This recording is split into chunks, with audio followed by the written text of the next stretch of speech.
Sudah. Bismillah, bismillah. Tak ingin lagi. Bismillahirrahmanirrahim. Assalamualaikum warahmatullahi wabarakatuh. Waalaikumsalam warahmatullahi wabarakatuh. Kami dari kelompok 8 akan mempresentasikan hasil diskusi kami, yaitu tentang hakikat evaluasi pembelajaran tematik. Sebelum presentasinya dimulai, dipersilahkan kepada semua pemateri untuk memperkenalkan diri. Baik, terima kasih moderator atas kesempatannya. Saya Fahrun, pemateri pertama, yaitu ruang lingkup penilaian. Baik, Assalamualaikum warahmatullahi wabarakatuh. Nama saya Emi Snaini, saya sebagai pemateri kedua. Assalamualaikum warahmatullahi wabarakatuh. Saya Panjiski Febiani sebagai pemateri ketiga. Saya Elpa Ismayani sebagai pemateri keempat. Langsung saja dipersilahkan kepada pemateri pertama untuk menyampaikan materinya, yaitu tentang ruang lingkup penilaian. Baik, untuk kesekian kalinya saya mengucapkan terima kasih banyak untuk moderator yang telah memberikan saya kesempatan. Baik, mungkin lebih efisiennya waktu, saya langsung saja ruang lingkup penilaian. Jadi penilaian dalam pembelajaran tematik adalah suatu usaha untuk mendapatkan berbagai informasi secara berkala, berkesinambungan, dan menyeluruh tentang proses dan hasil dari pertumbuhan dan perkembangan yang telah dicapai oleh peserta didik melalui program kegiatan belajar. Berikut yang ingin saya sampaikan, ruang lingkup penilaian proses hasil belajar. Pada poin pertama, sikap dan kebiasaan, motivasi, minat, bakat yang meliputi bagaimana sikap peserta didik terhadap guru, mata pelajaran, orang tua, sesama sekolah, lingkungan, metode, media, dan penilaian.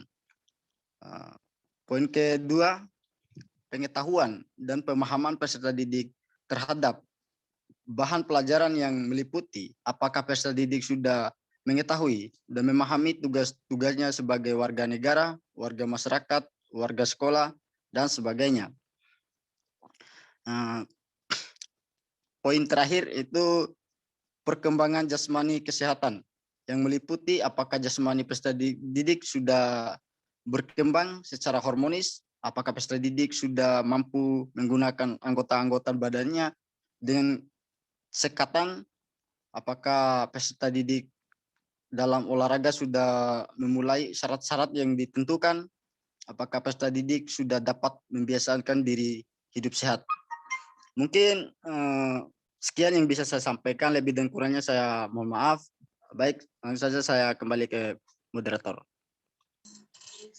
Terima kasih saya ucapkan kepada pemateri pertama. Selanjutnya dipersilahkan kepada pemateri kedua untuk menyampaikan materi tentang fungsi dan tujuan penilaian. Baik, terima kasih moderator.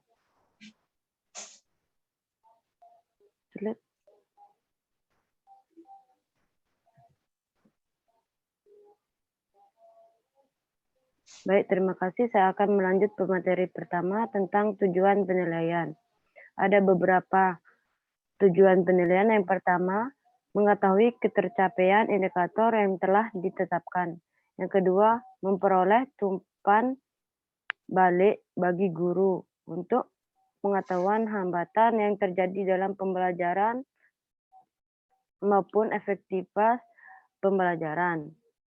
Yang ketiga, memperoleh gambaran yang jelas tentang perkembangan pengetahuan, keterampilan, dan sikap siswa. Yang keempat, sebagai acuan dalam menentukan rencana tindak lanjut remedial, pengayaan, dan pemantapan. Selanjutnya, tentang fungsi penelitian. Ada beberapa fungsi penelitian. Yang pertama, memberikan umpan balik kepada guru untuk menyempurnakan pembelajaran. Yang kedua, sebagai bahan pertimbangan bagi guru untuk membimbing perkembangan peserta didik baik fisik maupun psikis sehingga dapat berkembang sebagai optimal. Yang ketiga, bahan pertimbangan bagi guru untuk melakukan kegiatan bimbingan terhadap peserta didik yang memerlukan bimbingan khusus. Yang keempat, sebagai bahan pertimbangan bagi guru untuk menempatkan peserta didik dalam kegiatan yang sesuai dengan minat dan kebutuhannya.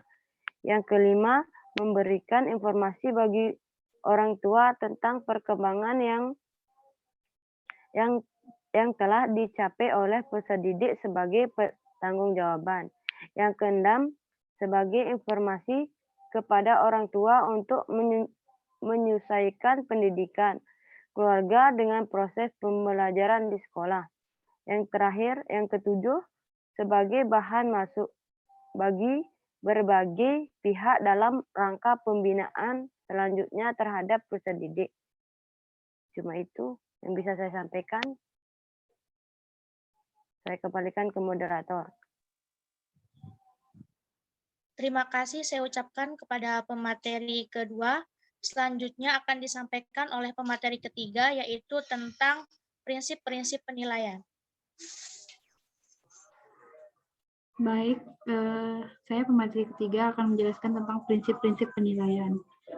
Menurut Trianto, dalam melaksanakan penilaian hendaknya ada beberapa hal yang perlu diperhatikan antara lain. Yang pertama, penilaian diarahkan untuk mengatur pencapaian kompetensi. Yang kedua, penilaian menggunakan acuan kriteria. Yang ketiga, sistem yang direncanakan.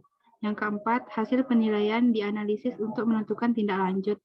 Dan yang terakhir, sistem penilaian harus sesuai dengan pengalaman belajar. Adapun prinsip-prinsip umum sebagai berikut. Yang pertama itu kontinuitas. Evaluasi tidak boleh dilakukan secara insidental karena pembelajaran itu sendiri adalah suatu proses yang kontinu. Yang kedua itu komprehensif. Dalam melakukan evaluasi terhadap objek, guru harus mengambil seluruh objek itu sebagai bahan penilaian. Yang ketiga, adil dan objektif. Dalam melaksanakan penilaian, guru harus berlaku secara adil tanpa pilih kasih. Yang keempat, kooperatif. Dalam kegiatan penilaian, guru hendaknya bekerja sama dengan semua pihak seperti orang tua, peserta didik, semua guru, kepala sekolah, termasuk dengan peserta didik itu sendiri. Dan yang terakhir, praktis mengandung arti mudah digunakan, baik oleh guru itu sendiri yang menyusun alat penilaian maupun orang lain yang akan menggunakan alat tersebut. Untuk itu harus diperhatikan bahasa dan petunjuk pengerjaan soal. Sekian pemateri dari saya kembalikan ke moderator.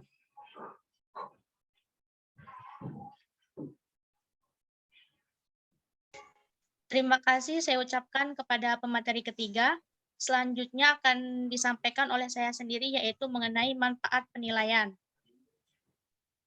Di sini terdapat 3 manfaat penilaian. Yang pertama itu manfaat penilaian bagi guru. Dengan melaksanakan penilaian, guru akan memperoleh data tentang kemampuan belajar siswa. Yang kedua itu guru akan mengetahui apakah materi yang diajarkannya sudah sesuai atau tidak dengan kemampuan siswa. Yang ketiga, dengan melaksanakan penilaian, guru akan dapat mengetahui apakah metode mengajar yang digunakannya sesuai atau tidak. Yang keempat yaitu hasil penilaian dapat dimanfaatkan untuk melaporkan kemajuan belajar siswa kepada orang tua atau wali. Yang kedua yaitu manfaat penilaian bagi peserta didik. Di sini ada beberapa manfaat penilaian bagi peserta didik. Yang pertama itu hasil penilaian dapat menjadi pendorong siswa agar belajar lebih giat. Yang kedua, hasil penilaian dapat dimanfaatkan siswa untuk mengetahui kemampuan belajarnya. Yang ketiga, hasil penilaian merupakan data tentang apakah cara belajar yang dilaksanakan sudah tepat atau belum. Manfaat yang ketiga yaitu manfaat bagi sekolah. Di sini ada beberapa manfaat penilaian bagi sekolah. Yang pertama yaitu hasil penilaian dapat dimanfaatkan sekolah untuk mengetahui apakah kondisi belajar mengajar yang dilaksanakan sekolah sudah sesuai dengan harapan atau belum. Yang kedua yaitu hasil penilaian merupakan data yang dapat dimanfaatkan sekolah untuk merencanakan pengembangan sekolah pada masa yang akan datang. Yang ketiga yaitu hasil penilaian merupakan bahan untuk menetapkan kebijakan dalam upaya meningkatkan kualitas sekolah. Selain itu, terdapat beberapa manfaat lain dari penilaian, yaitu sebagai berikut. Pertama, perbaikan atau remedial bagi peserta didik yang nilainya belum mencukupi KKM. Guru harus percaya bahwa setiap peserta didik mampu mencapai kriteria kemampuan belajar. Peserta didik dapat menerima bantuan yang tepat, misalnya memberikan bantuan sesuai dengan gaya belajarnya, sehingga kesulitan dan kegiatan atau kegagalan tidak menumpuk. Dengan demikian, peserta didik tidak frustasi dalam mencapai kompetensi yang harus dikuasainya. Yang kedua yaitu pengayaan bagi peserta didik yang mencapai kriteria ketuntasan lebih cepat dari waktu yang disediakan. Salah satu kegiatan pengayaan yaitu memberikan materi tambahan, latihan tambahan, atau tugas individual yang bertujuan untuk memperkaya kompetensi yang telah dicapainya. Hasil penilaian kegiatan pengayaan dapat menambah nilai peserta didik pada mata pelajaran bersangkutan. Pengayaan dapat dilaksanakan setiap hari, baik pada waktu belajar maupun di luar waktu belajar yang efektif. Yang ketiga yaitu pendekatan perbaikan program dalam proses pembelajaran. Guru dapat memanfaatkan hasil penilaian untuk perbaikan program dan kegiatan pembelajaran. Misalnya, guru dapat mengambil keputusan terbaik dan cepat untuk memberikan bantuan optimal kepada kelas dalam mencapai kompetensi pelajaran dengan mengubah strategi pembelajaran dan memperbaiki program pembelajarannya. Yang terakhir yaitu pelaporan. Hasil penilaian dapat digunakan kepala sekolah untuk menilai guru dan tingkat keberhasilan siswa. Sekian yang dapat saya sampaikan. Kurang dan lebihnya kelompok kami mohon maaf. Wabillahi taufiq wal hidayah. Wassalamualaikum warahmatullahi wabarakatuh. Waalaikumsalam warahmatullahi wabarakatuh.